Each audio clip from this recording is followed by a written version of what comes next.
Venez vous relooker chez Luminel. Salon de beauté Luminel vous présente le journal. Luminel, osez être la plus belle.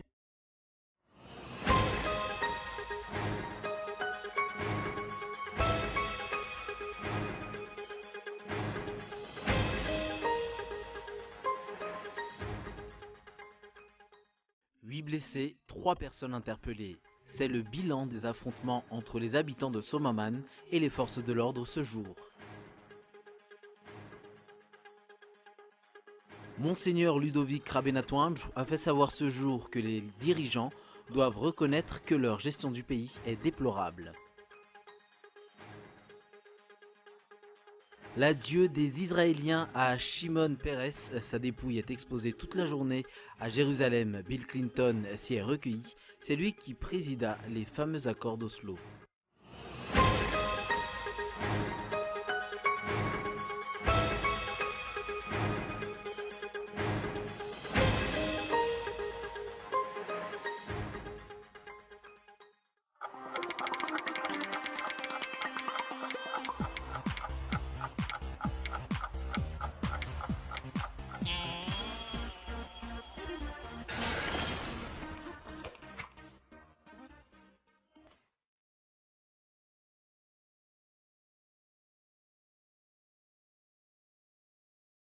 Venez vous relooker chez Luminel.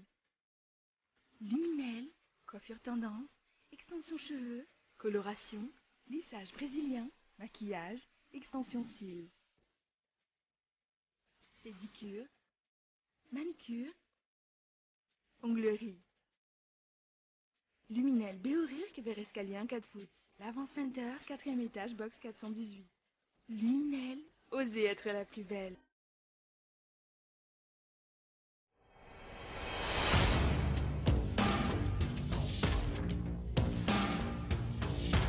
Événements, sport extrême.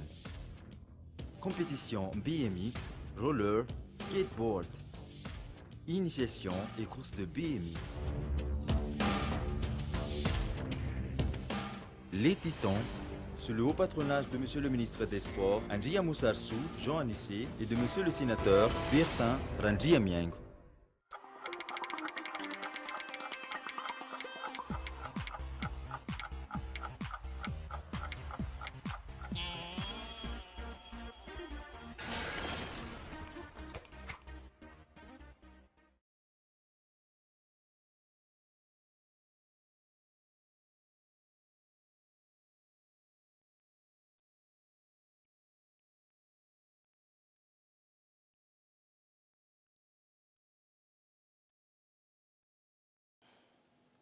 Bonsoir et bienvenue si vous nous rejoignez sur Cool TV. À la une de cette édition, aujourd'hui, 8 blessés, 3 personnes interpellées. C'est le bilan des affrontements entre les habitants de Somaman et les forces de l'ordre ce jour. Les habitants de cette commune ont prouvé qu'ils sont déterminés à lutter jusqu'au bout pour que les exploitants chinois quittent définitivement leurs terres. C'est le reportage de Un Nassain.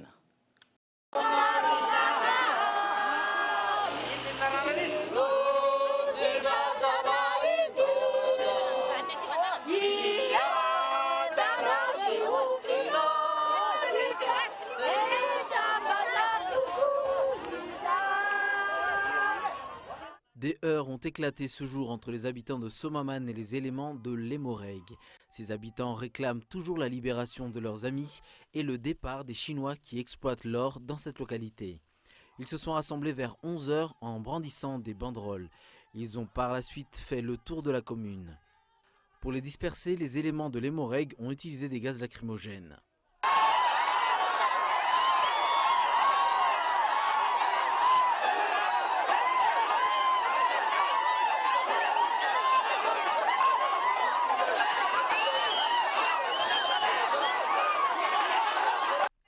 Mais les habitants ne se sont pas laissés intimider. Leur effectif s'est même multiplié. Les forces de l'ordre ont exigé que la manifestation cesse, mais les habitants ont refusé de céder.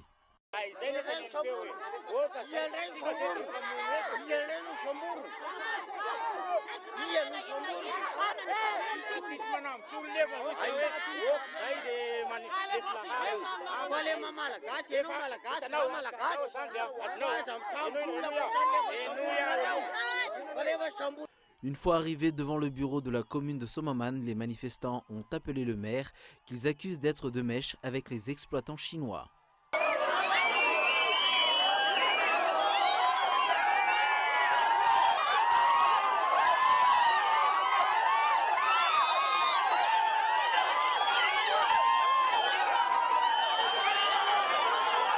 Comme le maire ne se trouvait pas à son bureau, la tension a continué de monter. Les habitants ont décidé de camper devant la commune. La circulation a ainsi été bloquée, les tirs de gaz lacrymogènes fusent.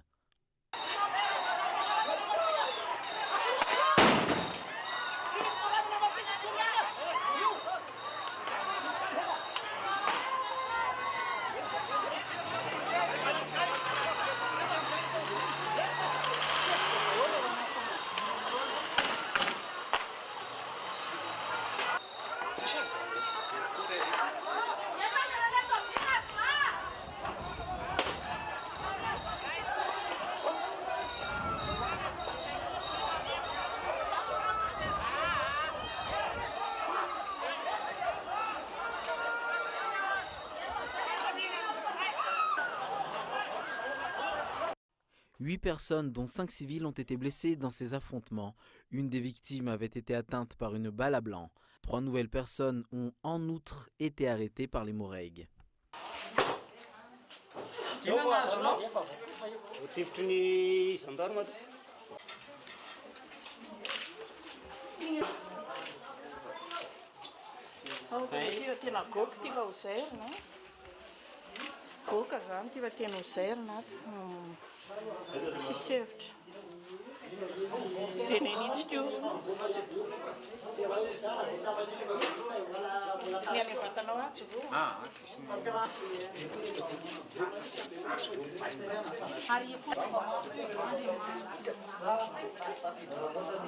Les affrontements ont duré 1h30. Les habitants ont refusé de dégager la chaussée, même si les gaz lacrymogènes pleuvaient. Comparé à la dernière manifestation, celle d'aujourd'hui était beaucoup plus violente. Les habitants de Somaman ont prouvé qu'ils n'ont pas besoin de leaders pour témoigner leur patriotisme. Ce mouvement de contestation va se durcir davantage étant donné que le nombre d'arrestations a augmenté. Les interrogations fusent ces dernières heures. Qui sont les vrais patriotes ? Les habitants qui veulent préserver leurs biens et protéger leurs terres, ou les dirigeants qui envoient les forces de l'ordre réprimer une manifestation pacifique ? Suite aux dernières informations reçues, 5 personnes ont été interpellées et d'autres fuient la gendarmerie. Et certains aussi dorment à l'extérieur, carrément dans la nature. Pour poursuivre notre journal, sachez que le mouvement Dinka Wan Fanavutan Pyrénées et le MMF, ou Malagasy Vunjana Wan Fanurena Nifuten, ne reculeront pas devant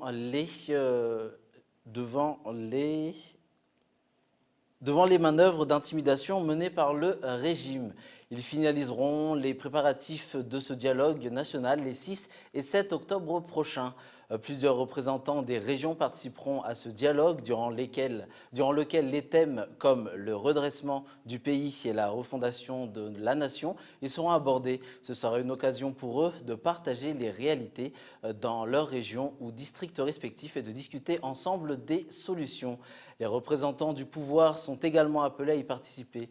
Durant ces 2 jours, une plateforme réunissant tous ceux qui ont rencontré des problèmes en raison des exploitations minières dans leur région ou leur commune va être mise en place. Les dirigeants doivent reconnaître que leur gestion du pays est déplorable, a fait savoir ce jour le vicaire général du diocèse d'Antananarive, Monseigneur Ludovic Rabenatouanj. Ce dernier est revenu sur la récente déclaration de la conférence des évêques, une déclaration qui n'apparente nullement à une tentative de renversement du pouvoir selon lui, contrairement à ce qu'a rapporté un quotidien.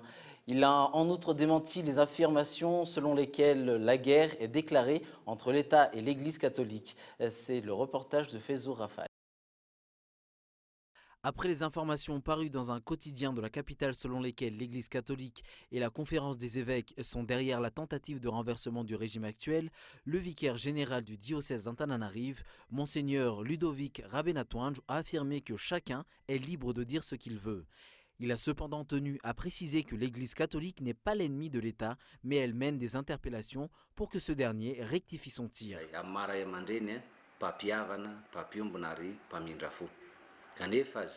L'Église ne faisait que dire la vérité et interpeller les responsables par rapport à ce qui se passe. Ceux qui considèrent l'Église comme un ennemi de l'État se trompent. Elle n'envisage pas de renverser le pouvoir, elle n'entrera jamais en conflit avec l'État. Mais c'est son devoir de dire la vérité, de dire ce qui ne va pas.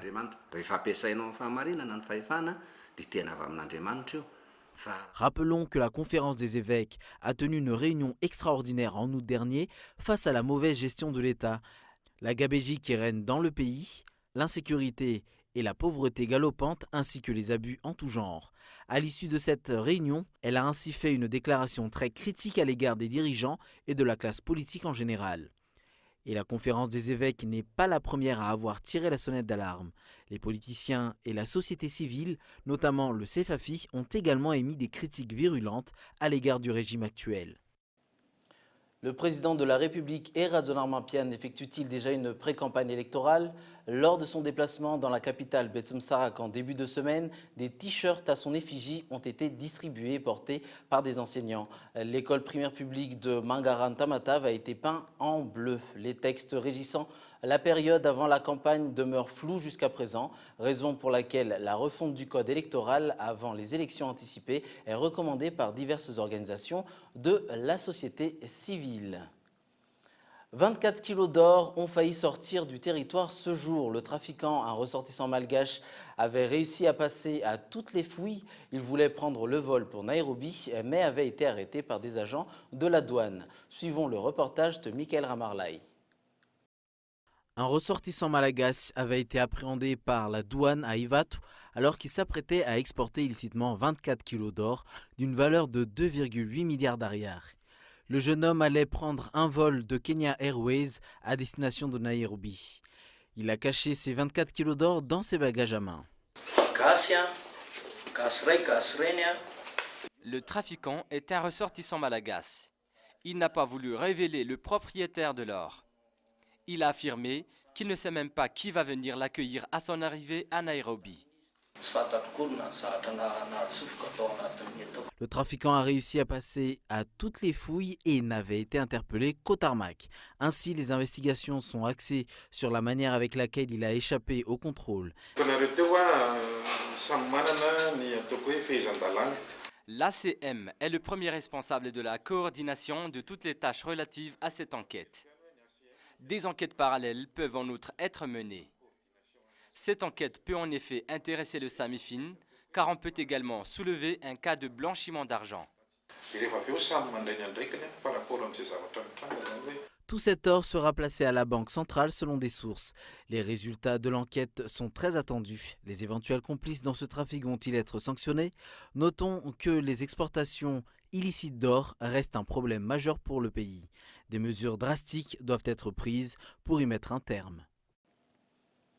Sur le plan international, ils sont des milliers des Israéliens anonymes pour la plupart, venus s'incliner devant la dépouille de Shimon Peres. Son corps est exposé toute la journée à Jérusalem. L'hommage continue. Ces funérailles auront lieu demain en présence d'une vingtaine de chefs d'État et de gouvernement. Bill Clinton, lui, est déjà sur place. Il lui a rendu un dernier hommage sur les images de France 24. Accompagné de plusieurs responsables israéliens, Bill Clinton se recueille devant le cercueil de Shimon Peres. L'ancien président américain assistera vendredi aux funérailles de l'ancien Premier ministre israélien. Comme lui, des centaines d'anonymes défilent toute la journée devant la Knesset, le Parlement israélien. Et comme lui, tous veulent rendre hommage à l'ancien prix Nobel de la paix. Nous sommes venus rendre hommage à un homme merveilleux qu'on croyait éternel. Nous soutenions sa vision. C'était un homme qui avait un grand rêve, celui d'amener la paix au Moyen-Orient. Malheureusement, ce n'est pas encore le cas, mais nous poursuivons son objectif. J'étais déjà venu à la mort d'Yitzhak Rabin. C'est ce qu'on fait. Depuis l'annonce de sa mort, partout dans le pays, les initiatives se sont multipliées. Comme ici à Tel Aviv, son nom est affiché en grand sur la façade de la mairie. Shimon Peres sera enterré au cimetière national du mont Herzl, où repose déjà de grandes figures israéliennes, et notamment l'ancien Premier ministre Yitzhak Rabin.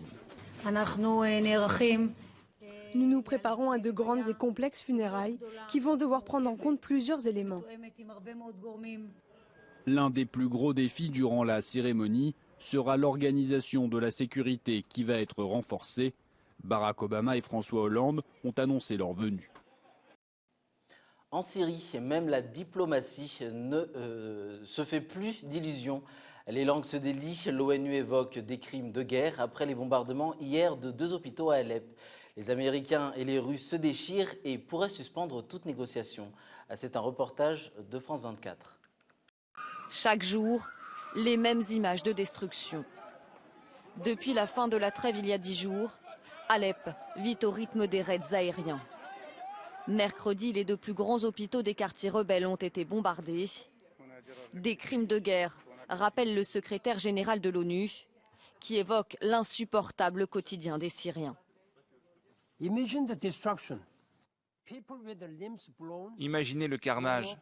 Des gens avec des membres arrachés, des enfants qui souffrent terriblement, sans répit, qui souffrent d'infections, qui meurent, qui n'ont nulle part où aller et qui ne voient pas la fin. C'est pire que dans un abattoir. Même tonalité à Paris. Le ministre des Affaires étrangères propose une résolution à l'ONU pour obtenir un cessez-le-feu. Cette résolution placera chacun devant ses responsabilités. Ceux qui ne la voteront pas prendront le risque de porter la responsabilité de complicité de crimes de guerre. Mesdames et messieurs les députés, nous ne laisserons pas faire que Alep devienne le Guernica du XXIe siècle. À Washington, l'heure est à la désillusion. Pour le chef de la diplomatie américaine, Moscou est responsable de la situation. John Kerry menace de geler sa coopération avec la Russie si le carnage se poursuit à Alep. L'impasse diplomatique est totale et sur le terrain, le chef des casques blancs en territoire rebelle a prévenu, dans les conditions actuelles, Alep ne tiendra pas 1 mois. Avant de se quitter, je vous rappelle l'essentiel de ce journal. Les habitants de Somaman ont prouvé qu'ils sont déterminés à lutter jusqu'au bout pour que les exploitants chinois quittent définitivement leurs terres. Les dirigeants doivent reconnaître que leur gestion du pays est déplorable, a fait savoir ce jour le vicaire général du diocèse d'Antananarive, Monseigneur Ludovic Rabenatouanj. En Syrie, même la diplomatie ne se fait plus d'illusions. Les Américains et les Russes se déchirent et pourraient suspendre toute négociation. Et c'est la fin de cette édition. Votre prochain rendez-vous avec l'information en version française, c'est demain à 20h45 sur Cool TV. Bonne soirée et au revoir.